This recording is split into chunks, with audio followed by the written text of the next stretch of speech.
So, everyone and their mom can rattle off the big name TV shows from the 80s. You say Knight Rider, and suddenly everyone's talking about how cool it was that a dude could talk to his car like it was his best friend. Mention the A Team, and watch how fast people start humming that theme song, like Pavlov's Dogs for nostalgia. And don't even get me started on the reboot circuit. Those shows are like zombies, they just won't stay dead. But here's the thing. There's this whole other category of 80s shows, these little nuggets of nostalgia that didn't make it to the TV Hall of Fame. Shows that if you bring them up today, you'll get nothing but blank stares, unless the person you're talking to grew up in the 80s. I'm talking about the shows made specifically for Gen X tweens and young teens that absolutely no one older or younger would have ever known about, much less watched. These are the shows that, unless you were parked in front of the TV every afternoon after school in the 80s or on Saturday mornings after cartoons, you'd swear they never existed. But we remember, we were the kids sitting way too close to the TV, probably messing up our eyes, just so we wouldn't miss a second of whatever weird, low budget magic was on the screen. And today, my fellow Gen Xers, we're going to resurrect these shows. So grab your Capri Sun, settle in, and let's dive deep into the vault, past all the stuff that everyone remembers, and pull out the lost TV shows of the 80s that only we, Gen X misfits, can still picture in our heads. Trust me, you'll never hear anyone else talk about them, because let's be real, nobody else does. Hi, my name is Natalie, and I'm a Gen Xer and a Xennial. Welcome to my channel. If you're already a subscriber, I'm so glad you're back here for another video. If you're new, well, it's about time you showed up. Don't forget to hit the like and subscribe buttons so you get notified when I drop another video. Oh, and P.S., to my surprise, I was able to come up with a ridiculous number of TV shows that only Gen X knows about. So if you all like this video, I have plenty of titles for a follow-up. Would you like to swing on a star? Whoa, whoa, whoa. Carry moonbeams home in a jar. Whoa, whoa, whoa. And be better off than you are. Whoa, whoa, whoa. Or would you rather go to Earth? Out of This World was an American fantasy sitcom about a teenage girl who discovers that she is half alien, which meant she had supernatural powers. The show ran for 4 seasons from 1987 to 1991, and it followed Evie Ethel Garland, a 13-year-old who lived in Marlow, California with her mom, Donna.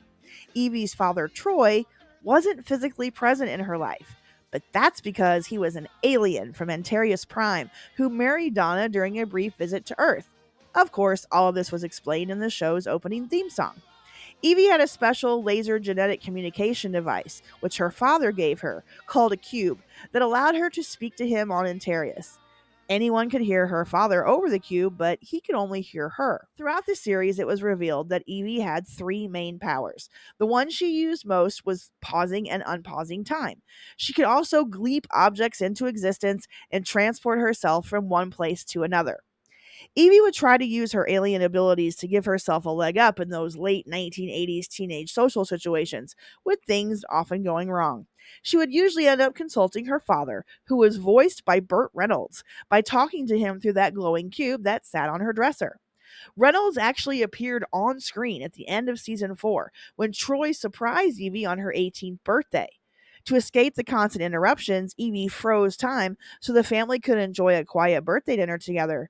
But as the evening ended and Troy prepared to return home, Donna was accidentally sent back to Antares, ending the episode and the entire series on a cliffhanger.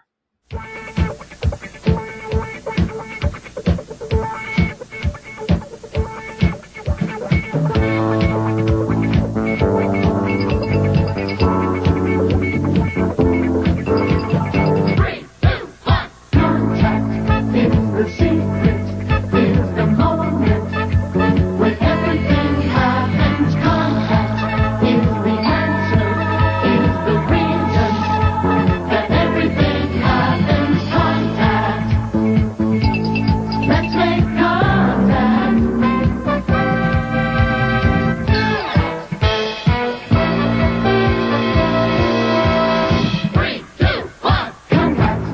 321 Contact was a science educational show produced by the Children's Television Workshop, the same people who brought us Sesame Street, and it aired on PBS from 1980 to 1988. The show taught Gen Xers scientific principles and their applications, and it was built around three teenagers acting as hosts and an 11-year-old kid brother who asked a lot of questions. Dr. Edward G. Adkins was the scientist responsible for most of the content on 321 Contact, and he said at the time that the show tried to get kids to ask as many whys as possible to allow the program to illustrate the answers. He stressed that the show wasn't intended to replace the classroom curriculum, but rather to arouse interest and give youngsters factual knowledge on which teachers could build. If kids aren't interested, they won't learn, Dr. Atkins said, and if they haven't grasped certain basic concepts, they can't progress. Atkins told the New York Times in 1984 that he was not ashamed to admit that scientific content and entertainment had to blend if the show was going to work. And spoiler alert, it absolutely did work. In its heyday, 321 Contact had an audience of well over 7 million viewers between the ages of 7 and 12. And in my opinion, the first season was the best. It featured a cast of three college students who socialized and discussed science in an on campus room known as the Workshop. The show also used brief segments at the beginning of the show to feature a celebrity or a famous character making a brief scientific statement. Starting in season 2, the show presented a more realistic appearance, and the new cast convened in a suburban basement. The celebrity segments were discontinued, and the science topic was introduced by a computer cursor which typed out the week's topic and subtopic of the day, replacing the visual films used in season 1.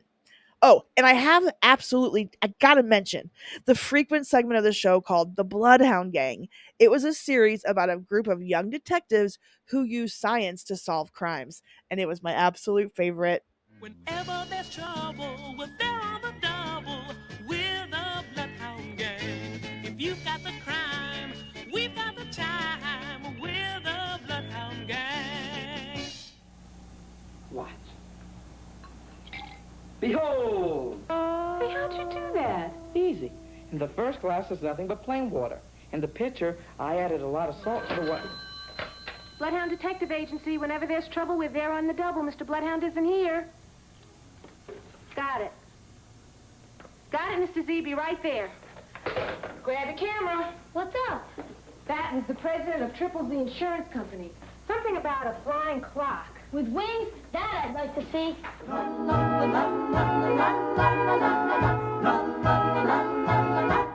She's a small wonder, lovely and bright and soft curves. Small Wonder was a kids sitcom that ran in syndication from September of 1985 to May of 1989. It was all about the family of a robotics engineer named Ted Lawson, who secretly created a robot modeled after a human girl, and then he tries to pass it off as his family's adopted daughter named Vicky. Vicky was actually an acronym for Voice Input Child Identicant, aka an android in the form of a 10-year-old girl.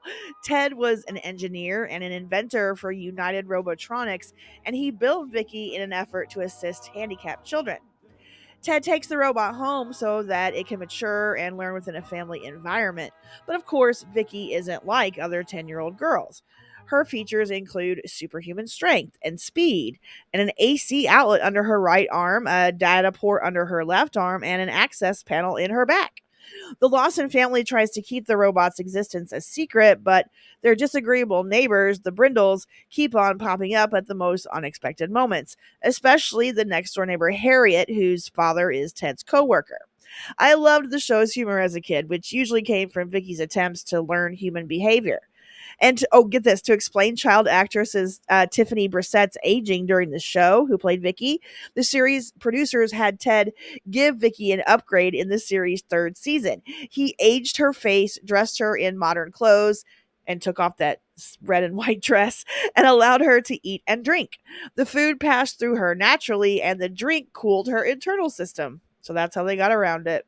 Oh, and by the way, I should mention that if Small Wonder shows up on a worst TV shows of all time list, you can be sure it was written in the 90s or aughts by some boomer. And if it's on a current day list, it was written by some Zoomer who never watched Small Wonder because Gen X loves this show. In fact, the series turned out to be such a surprise hit among Gen X kids in the 80s, not just in America, but around the globe, that Small Wonder had to be dubbed for different languages. Once upon a time, there was a vain queen who was so jealous of her beautiful stepdaughter, Snow White, that she poisoned her with an apple. But a handsome prince came along and broke the spell. Snow White and Prince Charming threw the wicked stepmother down a bottomless pit and lived happily ever after. But it turns out the pit wasn't bottomless, just very deep. And now the queen was very mad. With a spell so powerful even she couldn't control it, she put the Charmings to sleep for 1,000 years. She also got herself and one dwarf. Eventually, they woke up.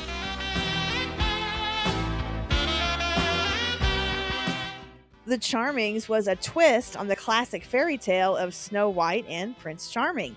This one was actually on in prime time, and it found Snow and her family transported to and trying to adjust to life in 1980s America. As the introduction explains, Snow White and Prince Charming wake up from a 1,000 year spell and are forced to adjust from their familiar life in the enchanted forest to the modern ways of the Los Angeles suburbs in the late 20th century. The Charmings ran for 2 seasons between March of 1987 and February of 1988. In each episode, the Charmings try to adapt to their new life, while Lillian, the wicked stepmother, and her wise-cracking magic mirror watch from upstairs. After finding mild success as part of ABC's Friday night lineup in season 1, the sitcom was moved to Thursday nights for season 2 in a head to head battle with NBC's A Different World and later The Cosby Show. And that spelled death for the Charmings. Due to low ratings, the series was canceled after 20 episodes. The Charmings was truly a charming television show. The concept was new, original, and very funny. There was always an unexpected twist, like the time Lillian made a reducing potion, which made anyone who used it shorter. Or when she couldn't remember whether a counterfeit bill should have a picture of George Washington or Alexander Hamilton, so she used a picture of George Hamilton. The play on words in the writing, such as being off to seek a lizard when Luther's pet lizard was missing, or referring to peddler Tupper's wares, that was inspired. The show was kind of ahead of its time, predating Once Upon a Time by 3 decades, as well as the graphic novel Fables, which are both uncannily similar. The Charmings was not quite a fantasy comedy classic, but it could have been if it had more time on the air. This show definitely had the magic, with solid characters and writing, but it didn't have much of an audience outside of Gen X kids. And that's a shame, because many episodes satirized the faulty aspects of our society, which we accept without question. Since the characters were from a world of happily ever after, they considered the failings of our world challenges to overcome. So, the real life wisdom of classic stories was part of every episode.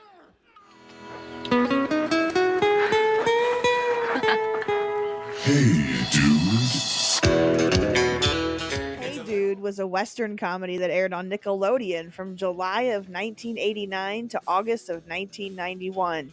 Over that relatively short time period, they actually produced 65 episodes over 5 seasons. I like to think of Hey Dude as the first teenage soap opera, with the fictional Bar None Dude Ranch near Tucson, Arizona being the show's setting. The premise was that a New York City accountant named Ben Ernst bought the ranch after a divorce and moved there with his son Buddy to run the place. Buddy wasn't a fan of the move since he couldn't skateboard on the desert sand, but the real drama was among the 4 teenage summer employees: Ted, Brad, Danny, and Melody.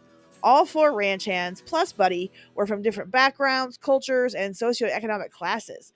They each learned from each other and they got into trouble together. And that love hate relationship between Brad and Ted was the romantic drama I lived for as a 13-year-old. There are 2 very notable faces from Hey Dude that non Gen X audiences would recognize. Ted was played by David Lasher, who went on to play Vinny on Blossom, and Melody was played by Christine Taylor, who we all know as Marsha Brady from the Brady Bunch movies, as well as being Ben Stiller's wife, which means she shows up in almost all of his comedies. While most of the show was technically shot on the property of the Tanque Verde Guest Ranch, the familiar ranch that was known to television viewers was actually built from scratch roughly a mile away from the main public areas. This was done so the ranch guests would not be bothered by the production of the show and to create buildings with a more Western look, which wasn't really offered at the modern and luxurious Tanque Verde. The main lodge, boys and girls bunks, guest lodge, which also doubled as the cast dressing rooms, and that stable were all built specifically for the production of Hey Dude. After the show ended, the buildings were abandoned, and several are still standing to this day. And yes, you can visit the location. Oh, I also have to mention that Christine and David now co host a 90s themed podcast, which I highly recommend, called Hey Dude, the 90s Called.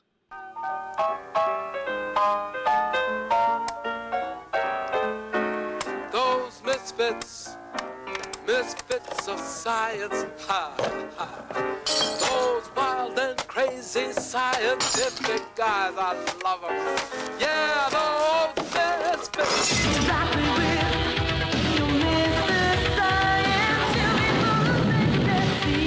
Misfits of Science was a short lived series that ran from October of 1985 to February 1986, and it followed the madcap adventures of a group of people with superpowers. That team was formed by Dr. Billy Hayes, a research scientist at the Humanidine Institute who specialized in human anomalies. This team included a shrinking man, an electric rock star, a telekinetic teenager, and a guy named Iceman who could freeze anything he touched, but who would die if he got too warm. However, the Iceman character disappeared after the pilot episode due to objections from Marvel. This show is where many Gen Xers met Courtney Cox for the first time, almost an entire decade before the premiere of Friends. But what Misfits of Science was really known for was its weird opening theme that began with a guy kicking over a TV before cutting to the modern version of the theme song. The name Misfits of Science was the brainchild of then president of NBC Entertainment, Brandon Tartikoff. At the time, he explained that the series relied on the National Enquirer for story ideas, but the show was loosely inspired by the dynamics that they saw in the movie Ghostbusters. He called it sort of a kickback Friday night type of a show. However, that kickback Friday type of show only ended up getting 16 episodes because it was canceled due to low ratings. Don't just sit there. Don't just sit there. Don't Just Sit There was a Nickelodeon variety show targeted at teens and preteens that first aired in 1988. It was basically a young version of a late night comedy talk show, and it lasted for 3 seasons. It was hosted by a group of teens, which originally included a young Will Friedle before he was cast on Boy Meets World. But the main hosts of the show were Matt Brown, Allie Smith, and Wendy Douglas. There was also a teen house band called Out of Order. Segments on Don't Just Sit There included making food, taking things apart like a Nintendo, comedy sketches, and interviews with celebrity guests. If you were popular among tweens in the late 80s, Don't Just Sit There had to be a stop on your publicity tour. The basic concept of Don't Just Sit There was to give kids ideas for different things they could do after school when they got home, rather than just sitting on the couch and watching TV, hence the title. This show will always have a special place in my heart because it was where I was first introduced to New Kids on the Block.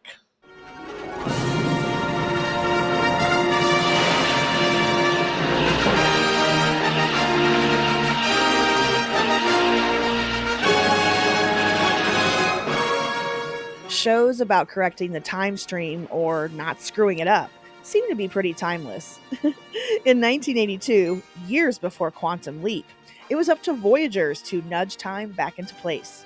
This show ran from October of 82 to July of 83, and it was all about a young man named Jeffrey who happened to have a detailed knowledge of history, who accidentally gets pulled along by an irresponsible time traveler named Phineas Bogg.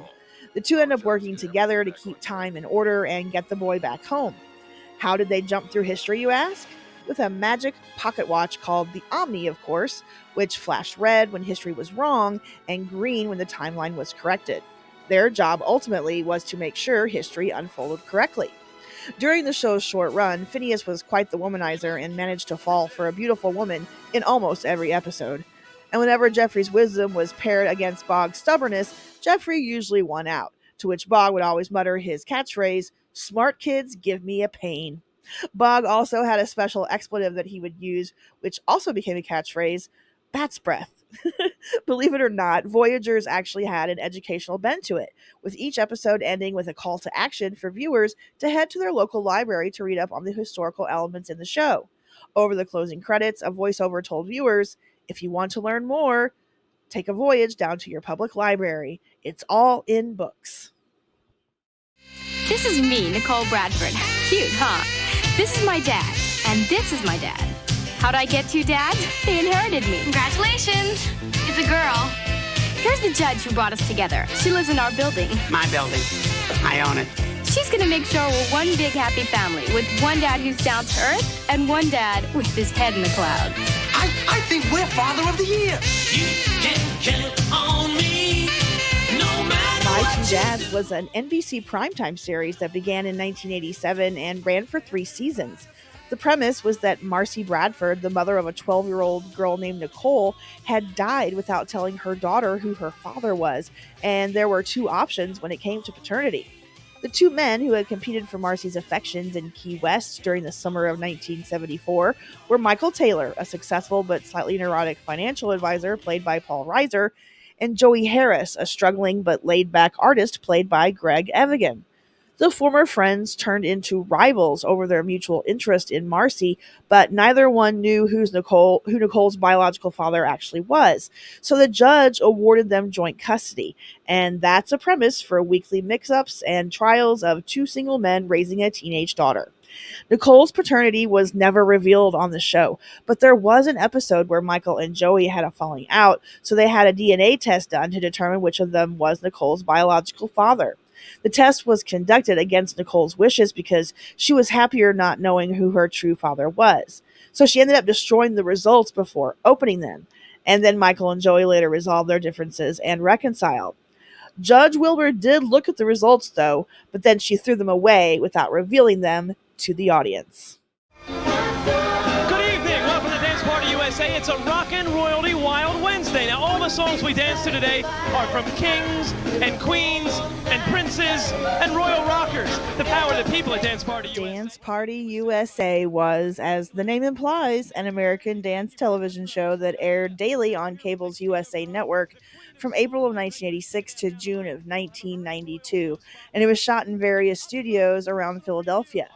This one's pretty self-explanatory. It's just the same idea as the classic American Bandstand. It's just a show where they played hot new music and had a bunch of kids in their late teens and early 20s dancing on a large set.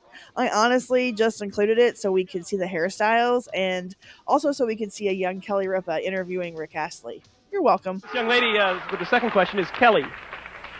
Hi, Rick. I know that in England, teenagers are almost always referred to as belonging to a specific group like punks, skinheads, or teddy boys. I was wondering, when you were a teenager, did you belong to any specific group? Not really, no. I mean, in my teens, I was in bands and stuff. I used to play the drums in a band at school. We never really followed any kind of fashion. We just sort of did our own thing, really, you know. So.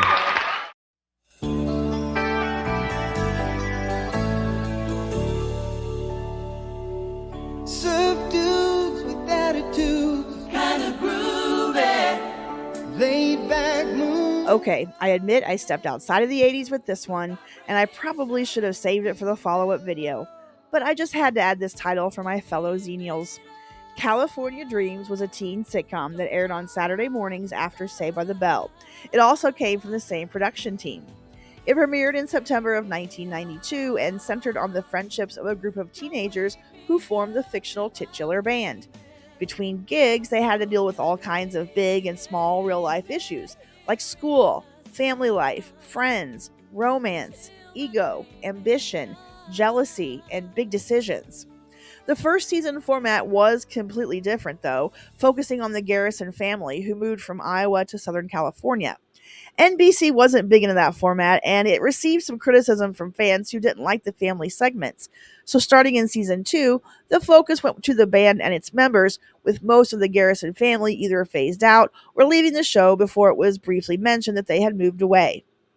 Executive producer Peter Engel stated that by season 3, California Dreams had become a celebration of the wide racial, ethnic, and cultural demographics found in California.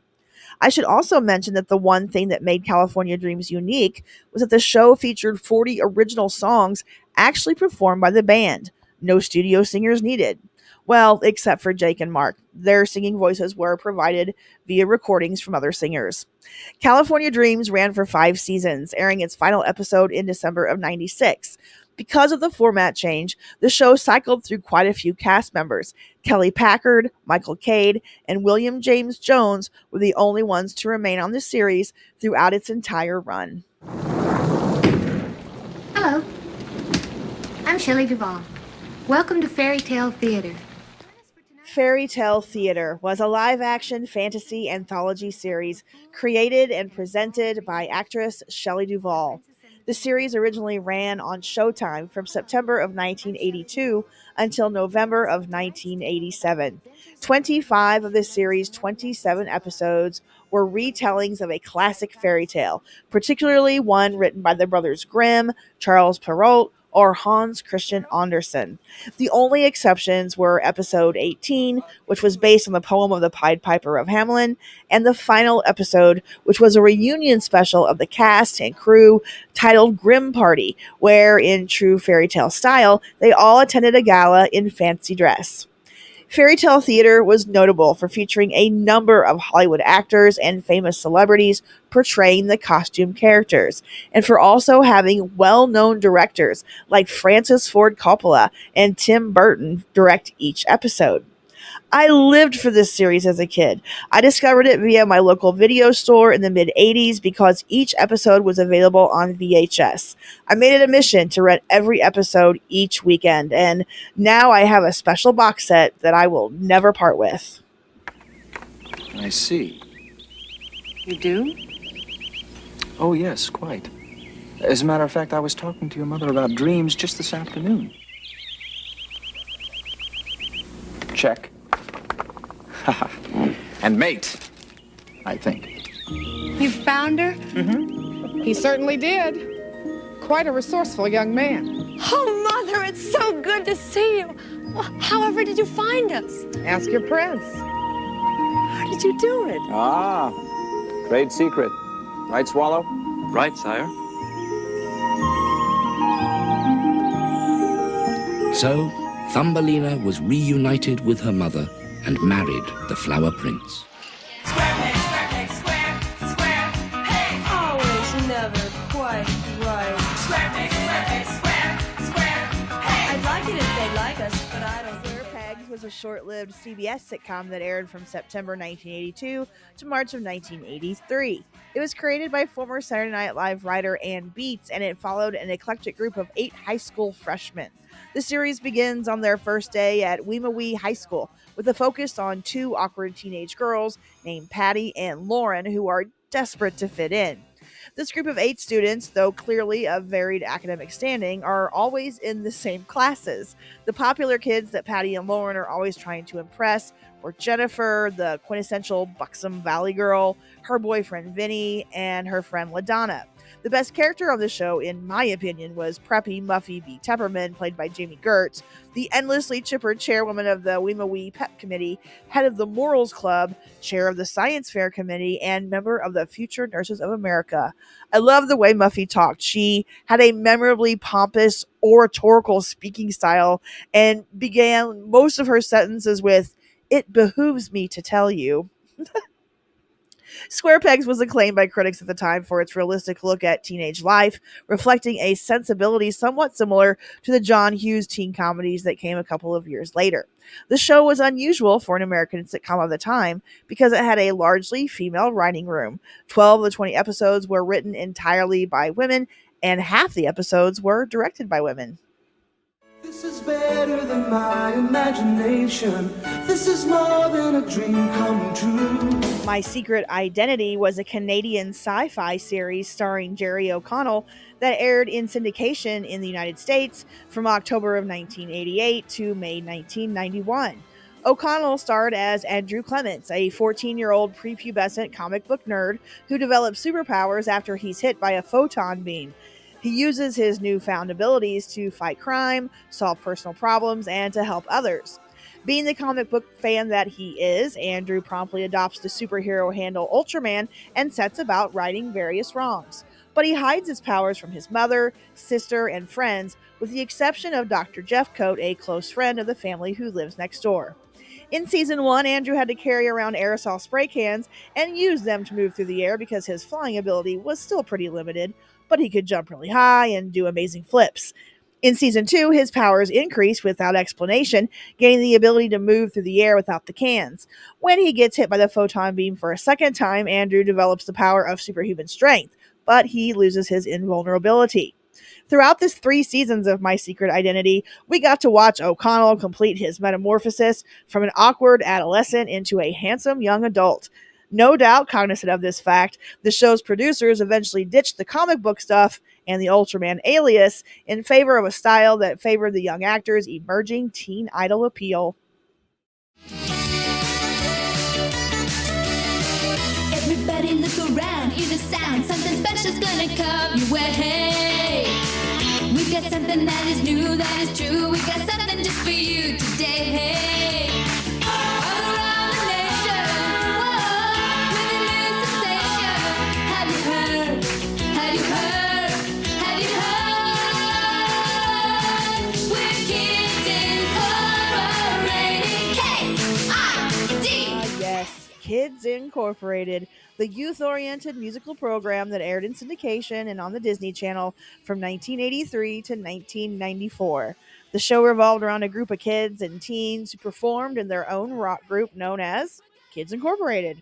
There was plenty of drama in every episode as the band members struggled to deal with issues ranging from crushes to peer pressure to child abuse while performing regularly at a local former music club called The Place, which was really called The Palace, but the A in the sign had burned out and had never been replaced.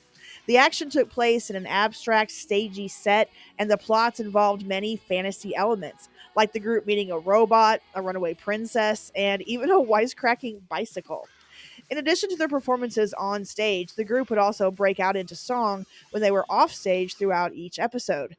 The cast of Kids Incorporated changed quite a bit over the years, but there are a few core members that every Gen Xer remembers who would go on to have successful careers in the entertainment industry. You had future pop solo artist Martika and Renee Sands, a founding member of the girl group Wild Orchid, as well as Mario Lopez, aka the future AC Slater on Saved by the Bell. There was also Jennifer Love Hewitt, who joined the show in 1989.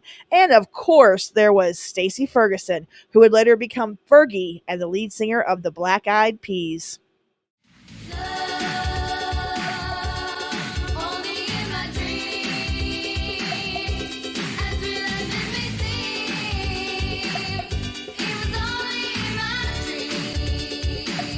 And I'm going to stop right there. I think we've had more than enough nostalgia in this video. Now it's your turn to jump into the comments section and let me know what you think. Are all of these shows really well-kept Gen X secrets? Did I get something wrong? Did I miss anything? Now's your chance to let me hear it, and I'm sure you will. Okay, bye!